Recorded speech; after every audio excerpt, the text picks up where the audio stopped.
Está en la línea telefónica el ex canciller Jorge Castañeda, analista político. Qué gusto saludarlo, don Jorge, buenas noches. ¿Qué tal, Salvador? Buenas noches, un gusto también. Pues, ¿cómo ve esta reunión de entrada? ¿Qué significa los temas que se van a abordar, los encuentros que están previstos entre China y Estados Unidos en el contexto actual mundial? ¿Qué significado tiene este encuentro y qué importancia? Bueno, en primer lugar, creo que hay que subrayar, Salvador, que como todas estas cumbres, a veces las reuniones, los encuentros bilaterales que se celebran, si se quiere, al margen, pero es una expresión equivocada porque en realidad se vuelve lo esencial, pero en fin, se suele decir al margen de la cumbre propiamente, son las reuniones más importantes.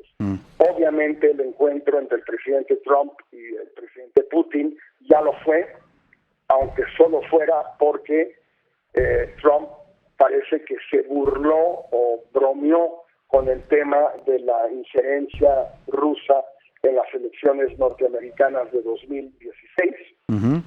Obviamente la reunión bilateral entre Trump y Xi Jinping de China es decisiva, no por el G20, sino por las perspectivas de guerra comercial o de arreglo comercial entre las dos principales economías del mundo. Entonces, ese es un primer punto. Sí. Las bilaterales en estas cumbres suelen ser lo más importante, claro, porque cada mandatario de los 20 que van tiene la oportunidad de reunirse con 5, 6, 7, 8 quizás, no mucho más, no hay tiempo para mucho más, pero 5 a 8 es un buen promedio.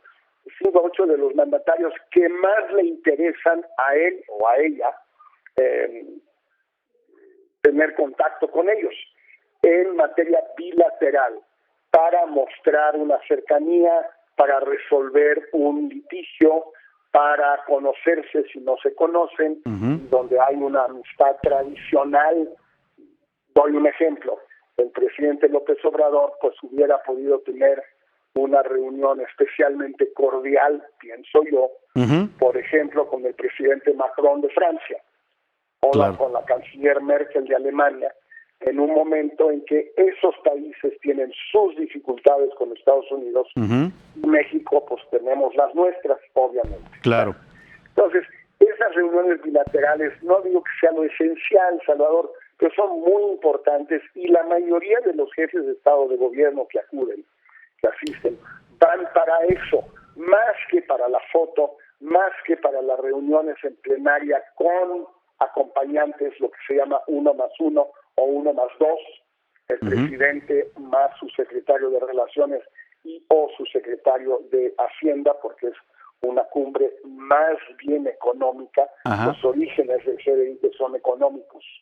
Bueno, pues esa es la parte más importante y claro, bueno, pues el presidente López Obrador decidió que no valía la pena aprovechar estas oportunidades. Ahora, ¿cómo entender eso?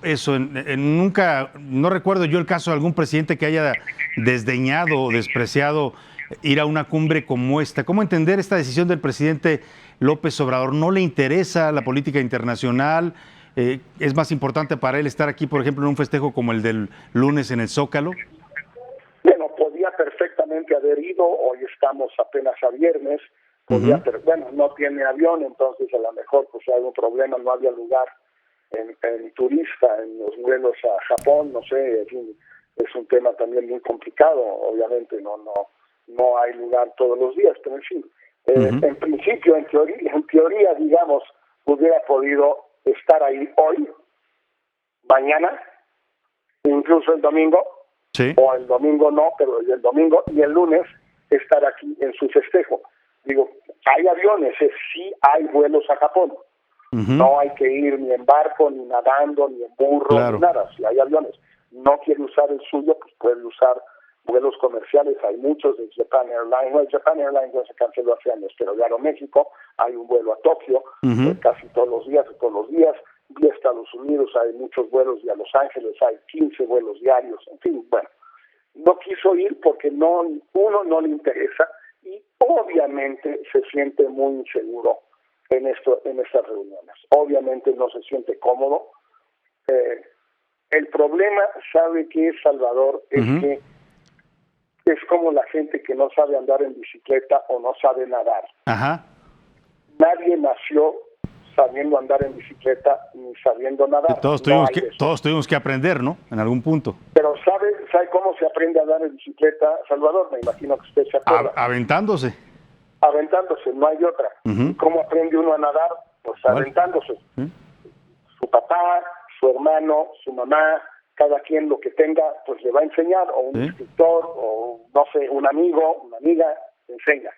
Si no se mete al agua, no va aprende. A aprender, ¿eh? Claro. No hay manera de aprender a nadar sin meterse al agua, no hay cómo. Bueno, el presidente López Obrador nunca se va a sentir seguro en estos ámbitos si no va. Claro. Y conste que no es el más, sí es el más provinciano, pero algunos de los otros no cantan mal las rancheras, ¿eh?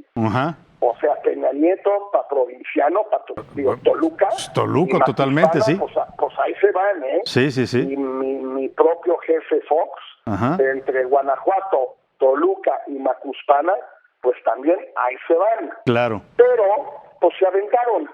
Y Fox al final se sentía muy cómodo, y no al final, desde el principio. Las primeras veces que yo lo acompañé como presidente electo, estaba nerviosísimo. Me acuerdo, su primer encuentro con Clinton en la Casa Blanca fue un horror, porque se moría de nervios. Y es lógico, sí impone la oficina oval. Claro. Sí, pues sí, la primera vez. La segunda vez vuelve a imponer un poquito menos. La tercera o la cuarta, pues ya no impone tanto. Y la primera cumbre impone, y la segunda o tercera, bueno, ¿cómo le hace gente tan provinciana, poquito menos, que López Obrador, como Fox, como Calderón, como Peña Nieto, cómo lo hicieron?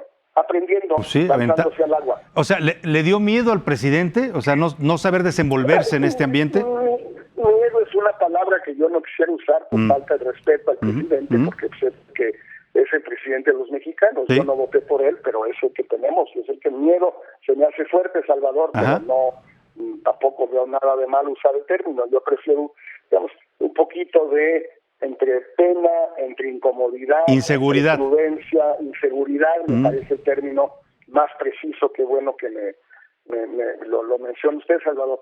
Me parece que hay un tema de inseguridad que no va a superar nunca si no va. Si no se avienta como tal.